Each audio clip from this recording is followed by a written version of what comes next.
RTHK, the news at 8 with Robert Kemp. Multiple U.S. networks have declared Donald Trump the next president of the United States. He defeated Democratic candidate Vice President Kamala Harris, taking the swing states of Georgia, Pennsylvania and Wisconsin and holding North Carolina. Mr. Trump's Republican Party also seized control of the Senate, flipping 2 seats to overturn a narrow Democratic majority. Earlier, Mr. Trump claimed victory when he spoke to his supporters in Florida. It is now clear that we've achieved the most incredible political thing. Look what happened. Is this crazy?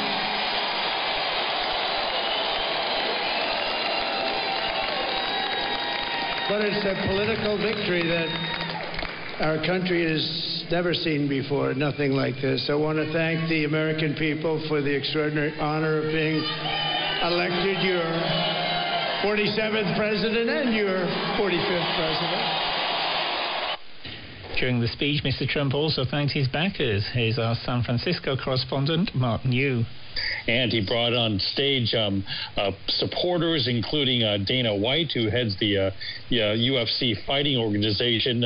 And he talked for a good 10 minutes about Elon Musk, who has helped him campaign. And he has talked about making him sort of a government streamlining person, government efficiency. Vice President Kamala Harris is yet to officially concede. Earlier, her campaign said she would speak sometime on Wednesday, U.S. time. A fellow at the Center on Contemporary China and the World, Brian Wong, said the return of Mr. Trump to the White House could be compared to a game of Russian roulette for Beijing. He said Mr. Trump's backers included many China hawks, but there were others with interest in China. On the other hand, Donald Trump also has enduring ties with many prominent businessmen with sizable corporate interests and commercial interests in China, including Steven Schwartzman and also Elon Musk. So how these different factions and also voices in his likely administration makeup and also in the inner circle of advisors on China influences him, that remains to be seen. In Hong Kong, shares of mainland electric vehicle manufacturers ended the day sharply lower. BYD was down almost 4%.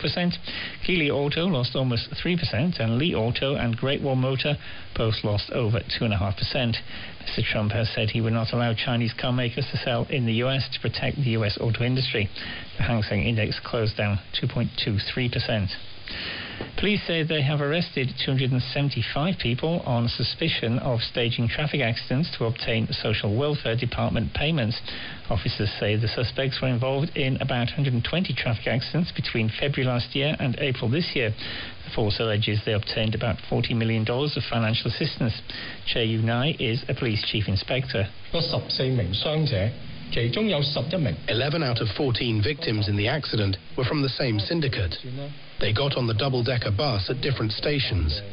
When the bus travelled to Tung Chung, the mastermind arranged a private car to collide with the bus, staging a traffic accident. Housing Director Rosanna Law says it will be illegal for subdivided flat landlords to break a tenant's lease in order to renovate the units.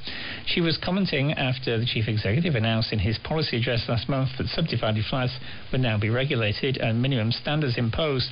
Ms. Law said any tenant being unfairly evicted could report the case to the authorities.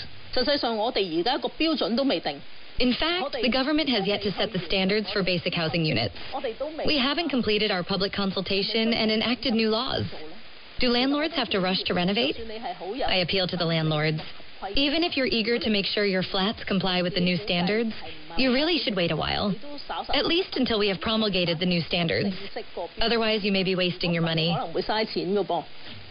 Indonesian officials say thousands of residents on the island of Flores will be permanently relocated following the eruption of volcano Mount Lewatobi Laki-Laki earlier this week.